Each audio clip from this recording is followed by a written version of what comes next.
Stress, anxiety, and depression are good for forcing you to evolve your life. Hey, I'm Garrett Dawn with Command Z, and today I'm going to explain to you how those three grand enemies, stress, anxiety, and depression, can actually be good for you when harnessed in the right way. So let me tell you a little bit of a story to start us off. I used to be kind of a protester, anarchist type. I wanted to fight against civilization and return to nature. That was my grand ideal.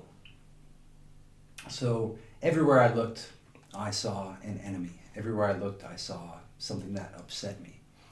And after a while, I realized this was a battle that I could never actually win, number one.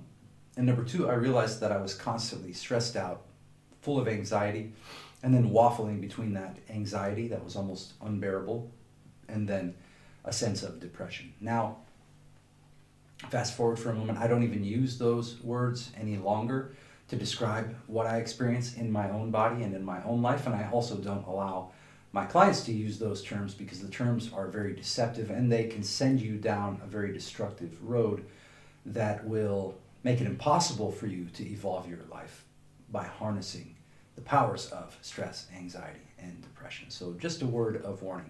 Now let's go back to the story.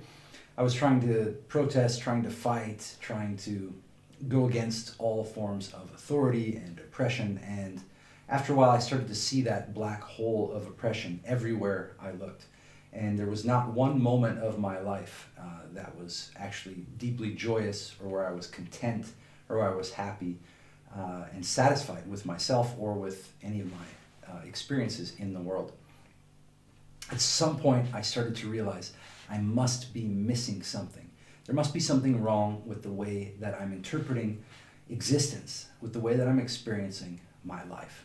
And this kicked off a quest that lasted, it must have been 10 years, 3,000 books, many, many, many wonderful teachers, and many, many, many con artists, charlatans, good and bad, and many systems, many practices, many religions, many spiritual techniques, everything you can possibly imagine. I tried it. And then I discovered Radical Undoing, as well as a few very interesting books that kind of shocked me out of my complacent state of melancholy, of dismay, of darkness, of stress, anxiety, and depression, and woke me up to the beauty and the joy of the existence around me and within me. But before that, if you would have told me that there was some way out of these things, I would have told you you're crazy. And if you told me that stress and anxiety and depression are good for you and good for your own personal evolution, I would have thought you were an asshole. So if you're thinking that about me now, I don't blame you. I understand where you're coming from. But bear with me.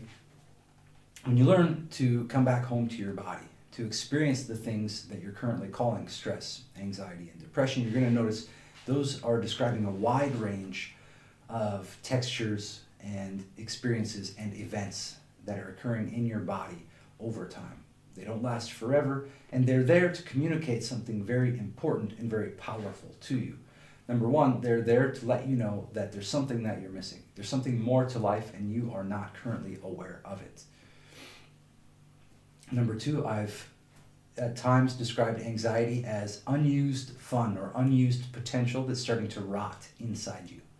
And that's what that sense of anxiety represents. It's a very useful way to look at it. So if you could start a new hobby, if you could start doing some kind of art or creativity, such as music, such as drawing, such as dance or improv acting, anything that you want to try, you're going to find that sense of anxiety start to convert into anticipation, excitement, and even joy. So you've got to harness the stress, anxiety, and depression that you're currently experiencing, feel it fully, and then become aware of how you have previously interpreted those bodily events in a way that makes you afraid, in a way that makes you feel like you have to run away from the things you're experiencing instead of sitting there and feeling your way through them. So you've got to end the fake suffering that the mind is creating. One of the simplest ways I can tell you to do that is to constantly doubt your thoughts and redirect your attention back onto the body. Keep your mind where your body is at all times. Now, that's easier said than done, but with a little bit of practice, you'll get better and better at it. So once you come back home to the body, relocate your sense of identity, your sense of self, deep into your own physicality instead of in the ideas, instead of in the thoughts you have about yourself.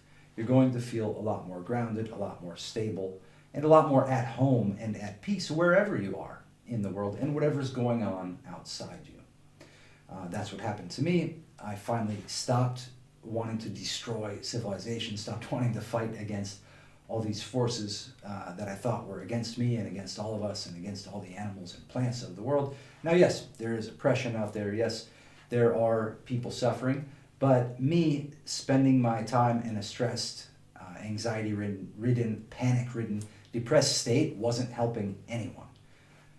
And since then, I've learned to cultivate a sense of celebration that lives deep in my perception at all times. So no matter how deep and dark life gets, and believe me, it does get deep and dark, I always remember to become aware of the textures of the experience and to notice just how beautiful, how precious, and how brief those experiences are. And from there, I can appreciate them. I've learned to appreciate the flow of circumstances through my life, no matter whether or not those circumstances are living up to my expectations. So remember, there are no guarantees, as my teacher, Dr. Hyatt, said. There's no one who said that life was going to always be the way you expect it to be, or that reality is going to line up with how you want it to go at all times. But even that is beautiful. It's surprising. It's mysterious. You never get to know exactly what's going to happen next. And there are ways to embrace that. So if you'd like to go deeper with this kind of training, if this resonates with you, I urge you to go to the Command Z Academy for Mutant Evolution and Training. Click on the Units tab there in Facebook and try out the 12 days of training. And at the conclusion of that, if you finish it, you'll be welcome to get on a call with me, and I'll give you extreme clarity on your next steps in this journey of transcendence toward abiding inner peace, joy, and satisfaction. I look forward to seeing you on the other side and helping you on your journey in any way that I can. Get in touch, be well, and enjoy.